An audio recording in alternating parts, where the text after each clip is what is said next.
Alright, so fair warning, I'm sick and I kind of feel like hot buttered ass, so I'm going to try to be articulate. I don't know how well I'm going to succeed. Um, but, yeah. So, under the goddess requested, or, demanded, repeatedly, that I respond to this Victor Zen video, which is linked in the accompanying blog post on the Debigitizer and in the video description here. Zen's video is an argument against feminist standpoint theory, and so I've also included a link to the Stanford Encyclopedia of Philosophy's entry for feminist standpoint theory, although Zen actually gives a pretty solid, concise definition as well. It's a little bit reductive, but, it's a 7-minute YouTube video. So if you prefer videos to actually, like reading a long, drawn-out thing, you could always just watch that too. I'm not sure why Under the Goddess requested that I address this video, because Zen is talking about the philosophical underpinnings of a very specific branch of feminism. If standpoint theory doesn't undergird my feminism, then I'm not actually required to respond. So here's the thing, right? I'm a feminist because misogyny exists at the individual and institutional levels, and because you can see the effects of this misogyny. They're tangible and they're quantifiable. You can see them in unequal distributions of power, in frequency of domestic violence and sexual assault, in rape and domestic violence apologism in the media, in art, in literature, in family dynamics, in income levels, in social mobility, in reproductive rights. I'm not a feminist because I believe that women possess this sort of privileged knowledge. I'm a feminist because I live in a world that makes feminism necessary. And to be clear, I'm not downplaying the sort of importance of theory. I'm simply observing that even if Zen is right, this doesn't invalidate my position. So, this video is completely unnecessary, and I'm not sure why I'm doing it. But feminism is both a political movement and a philosophical one, and the theories Zen discusses emerged out of second-wave feminism philosophy.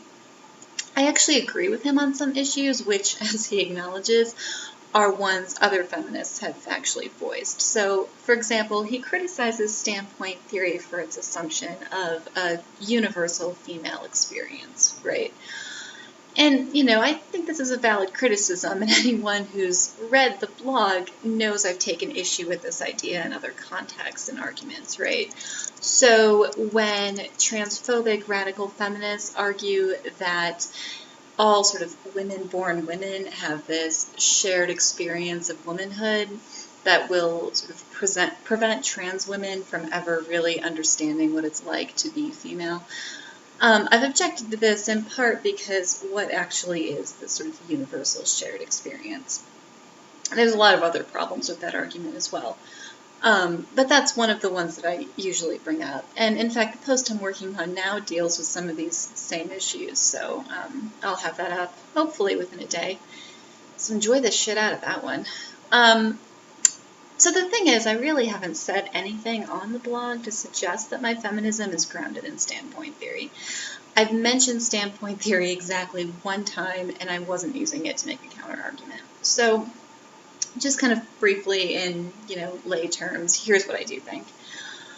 I think the idea that people who experience marginalization have a more nuanced perspective on that phenomenon is perfectly reasonable, and I think that people who experience oppression should have a louder voice in anti-oppression movements. I think that academic knowledge and first-hand experience are very different things, and that it's important to distinguish between different types of knowledge, which is something Zen doesn't really do. And I think that being part of an oppressed class affords you a certain perspective that deserves priority in political movements. But Zen critiques standpoint theory on epistemological grounds, and none of my disagreements are major enough to warrant a sort of long, drawn-out debate. Yeah, I have issues with some of his reasoning. So, for example, he criticizes standpoint theory partly on the grounds that if the goals of feminism are achieved, women will sort of lose our privileged knowledge, which is true, but he doesn't really show that this is a bad or invalidating thing. I also found it interesting that Zen said he liked postmodern feminism, given that many postmodern feminists are influenced by Hegel. So Judith Butler, for example, is a Hegelian philosopher, but I digress. Anyway, I don't really feel the need to say much else about the video. If I did, I'd just be kind of contrary for the sake of being contrary, and that's not really my thing. So here's what I will do. If anyone wants to discuss standpoint theory and any sort of related issues on the debigitizer, you're welcome to add your commentary to this blog post or just send an ask.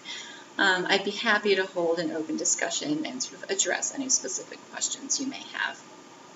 And finally, you can consider this my final farewell to Under the Goddess, because I simply don't see the point in responding to someone who can't fight his own battles. He said himself that he hasn't read feminist theory, and for the record, this is the kind of thing that happens when you don't educate yourself on the issues. You end up sort of assuming that someone has massive disagreements with your idol, who's probably only your idol because he's able to throw around big words fairly articulately. And then you end up with a video response that was likely not what you were hoping for. Also, you end up kind of massively embarrassing yourself. I mean, Zen even acknowledged that much of the criticism of standpoint theory has come from other feminists. So why didn't Under the Goddess consider the possibility that I might be one of them? Anyway, on that note, I'm going to refill my tea and take some more aspirin. So have a good day.